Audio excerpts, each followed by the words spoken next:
അല്പം പഴയ ഒരു കഥയാണ്. തരിണി ഒരു ബംഗാളി സ്റ്റോറി ടെല്ലറാണ്. അയാളുടെ കഥ പറച്ചിൽ രീതിക്ക് ഒരു പ്രത്യേക ഫാൻ ബേസ് ഉണ്ട്. വർഷങ്ങൾക്ക് മുൻപ് അയാളുടെ പിറന്നാളിന് കഥകൾ എഴുതി തുടങ്ങാൻ ഭാര്യ അയാൾക്കൊരു പേന സമ്മാനമായി കൊടുത്തു. പക്ഷെ തരിണിക്ക് കഥ പറയാനാണ് ഇഷ്ടം. എഴുതി പേരെടുക്കണമെന്നൊന്നും അയാൾക്ക് ആഗ്രഹമില്ല. ഭാര്യ മരിച്ചു. മകനും കുടുംബമായി മറ്റൊരു രാജ്യത്ത്.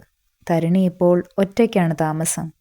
അങ്ങനെയിരിക്കെ അഹമ്മദാബാദിൽ ഒരു ഒറിജിനൽ സ്റ്റോറി ടെല്ലറിന്റെ ആവശ്യമുണ്ടെന്ന് പത്രത്തിൽ പരസ്യം കണ്ട് തരിണി അവിടേക്കെത്തി. ഒരു ഗുജറാത്തി ബിസിനസ്മാൻ രത്തൻ ഗറോഡിയാണ് അഡ്വർടൈസ്മെന്റ് കൊടുത്തത്. അയാൾക്കൊരു കുഴപ്പമുണ്ട്. അയാൾ ഹൈലി ഇൻസോംനിയാക് ആണ്. എത്ര ശ്രമിച്ചാലും ഉറങ്ങാൻ കഴിയാത്ത അവസ്ഥ. പലതും ശ്രമിച്ചു പരാജയപ്പെട്ടു. ഒടുവിലാണ് ഒരു സ്റ്റോറി ടെല്ലറിനെ ഹയർ ചെയ്യാൻ തീരുമാനിച്ചത്. ചുരുക്കി പറഞ്ഞാൽ തരുണിയുടെ ജോലി ഗറോഡിയെ കഥ പറഞ്ഞുറക്കുക എന്നതാണ്.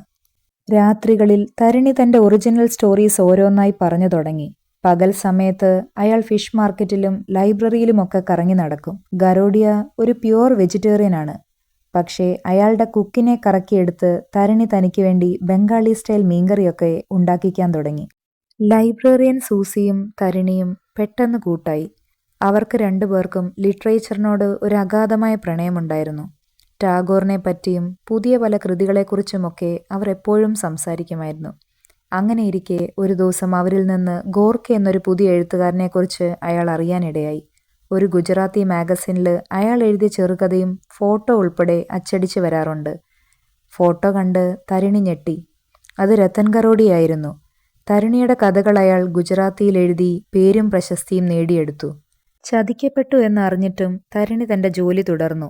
ഗറോഡി ഇതെല്ലാം പണത്തിനു വേണ്ടിയല്ല, പകരം തന്റെ പഴയ പ്രണയിനി സരസ്വതിയെ തന്നിലേക്ക് വീണ്ടും അടുപ്പിക്കാനാണ് ചെയ്തതെന്ന് തരിണി മനസ്സിലാക്കി.